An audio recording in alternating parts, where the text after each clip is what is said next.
Hey everyone, welcome back to the Cyber Civil Engineers. I hope you guys are doing well.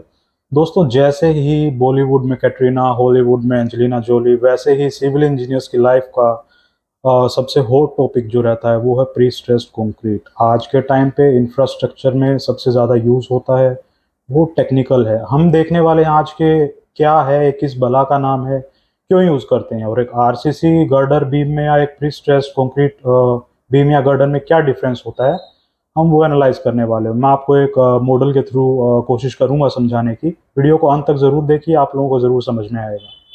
सो दोस्तों, assume कीजिए कि ये आपका एक नॉर्मल आरसीसी गर्डर है, ठीक है। इसके ऊपर हम लोग जैसे ही लोड लगाएंगे, अब ये इस पोजीशन में है, हमने इसके ऊपर लोड लगाया। जैसे ही इसके ऊपर लोड आएगा, इसकी टेंडेंसी होगी इस तरीके से बेंड होने की, ऊपर कंप्रेशन नीचे टेंशन। तो जैसे ही ये इस पोजीशन में आएगा और जैसे ही लोड इंक्रीज होगा, तो आप देख सकते हैं कि बॉटम पोर्शन में क्रैक्स आना स्टार्ट हो जाएंगे, जैसा कि मैंने इसमें दिखाया है। बॉटम पोर्शन में आपके क्रैक्स अपीयर होंगे, राइट। सो अब प्री स्ट्रेस्ड कंक्रीट में क्या होता है, हम वो देखते हैं। अब दोस्तों, मान लीजिए ये हमारा प्री स्ट्रेस्ड गर्डर है। अब इसमें हम लोगों ने ये HT स्ट्रैंड यहाँ से डाले इसके अंदर, इस तरफ से हमने इसे लॉक किया। अब इसमें हम क्या करते हैं कि हम इसमें HT स्ट्रैंड डाल के और इसमें कंप्रेसिव फोर्सेस जनरेट करते हैं। जिससे होता क्या है, जब हम इस पे कंप्रेसिव फोर्सेस लगाते हैं तो ये गर्डर हमारा इस पोजीशन में आ जाएगा, अपवर्ड डिफ्लेक्शन होगी इसके अंदर। और जैसे ही इसके ऊपर लोड आएगा, हम मान लीजिए ये हमारी लोड लगाने से पहले की पोजीशन है, जैसे ही इसके ऊपर लोड आएगा, इसकी टेंडेंसी होगी गर्डर की इस पोजीशन में आने की। सो मैक्सिमम हम इस चीज़ को डिज़ाइन करते हैं कि मैक्सिमम इसी पोजीशन में आए। सो इससे होता क्या है दोस्तों, अब जो इस पे पहले बॉटम में क्रैक्स आप लोगों ने देखे थे नॉर्मल आरसीसी गर्डर के अंदर, वो आपका इस प्री स्ट्रेस गर्डर में नहीं आएंगे। दूसरा, अब हम लोगों ने इसमें कंप्रेसिव फोर्सेस जनरेट किए हैं। तो आप जैसे देख सकते हैं, यहाँ से हमने इसमें दोनों तरफ से कंप्रेसिव फोर्सेस जनरेट किए हैं। तो जैसे ही इसके ऊपर लोड आएगा, तो इस गर्डर की टेंडेंसी होगी बाहर की तरफ फैलने की।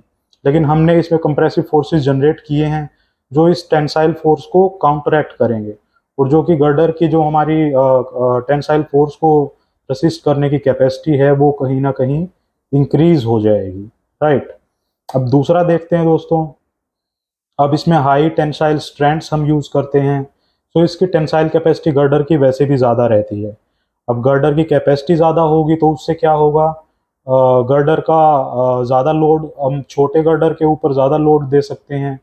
अब जहाँ पर आपका नॉर्मल आरसीसी गर्डर में आपको ये इतनी डेप्थ की ज़रूरत थी, वहीं अगर आप प्री स्ट्रेस्ड गर्डर यूज़ करेंगे तो आपकी कहीं ना कहीं इतना डेप्थ में आपका वो हो जाएगा, उतना ही लोड रेसिस्ट करेगा आपका प्री स्ट्रेस्ड गर्डर। और दूसरा क्या होगा कि जैसे इसका एरिया कम होगा, एरिया कम होने से इसका डेड लोड कम होगा।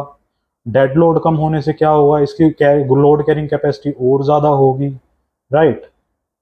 अब तीसरा दोस्तों, एक चीज़ और देखते हैं कि अब क्वेश्चन ये अराइज होता है कि हम लोग ये जो स्ट्रैंड है, HT स्ट्रैंड, ये यहाँ बॉटम में ही क्यों डालते हैं। आप लोगों के मन में आएगा कि ये हम यहाँ ऊपर में क्यों नहीं डाल देते, या फिर इसको हम सेंटर में क्यों नहीं डालते हैं।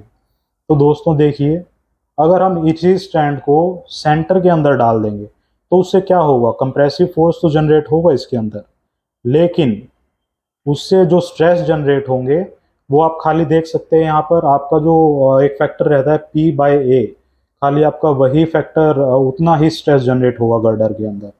और जबकि हम इसको अगर एक इसेंट्रिसिटी के ऊपर डालते हैं, सेंटर से नीचे की तरफ डालते हैं, तो उससे क्या होगा, इसमें एक अपवर्ड डिफ्लेक्शन होगी, जिसकी वजह से एक फैक्टर और जनरेट होगा PE/Z, जो कि इसका ऊपर से डेड लोड आएगा। अब ये गर्डर इस पोजीशन में है, तो इसका जो डेड लोड है गर्डर का, कहीं ना कहीं उसका जो एक पार्ट है, वो सिर्फ और सिर्फ ये एक फैक्टर जो है PE/Z, ये रेसिस्ट करेगा।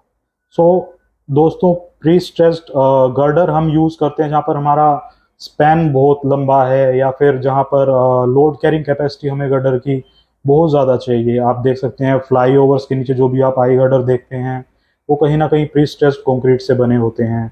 दूसरा, जितने भी आप मेट्रो के गर्डर्स देखेंगे वो सारे प्री स्ट्रेस्ड कंक्रीट होता है। तीसरा, जितने भी बड़े इंफ्रास्ट्रक्चर के प्रोजेक्ट हैं, कोई सी लिंक है या फिर दूसरे हैं, तो उसमें हम ये प्री स्ट्रेस्ड गर्डर और प्री स्ट्रेस्ड कंक्रीट यूज़ करते हैं। सो अगर आप ओवरऑल देखें तो हमें इससे क्या क्या फ़ायदा है।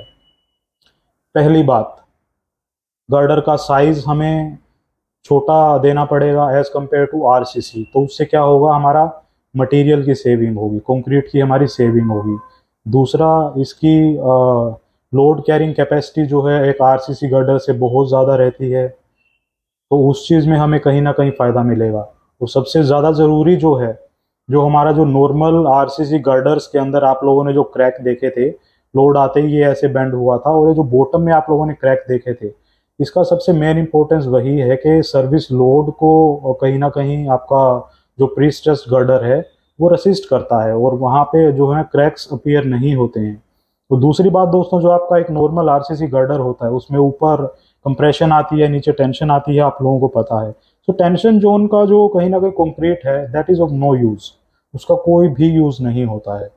पर अगर हम बात करें प्री स्ट्रेस्ड कंक्रीट की, उसमें आपका पूरा गर्डर में कहीं ना कहीं कंप्रेसिव फोर्सेस जनरेट होते हैं, जिस जो ऊपर से टेंसाइल लोड आता है उसको कहीं ना कहीं रेसिस्ट करते हैं, आप देख सकते हैं।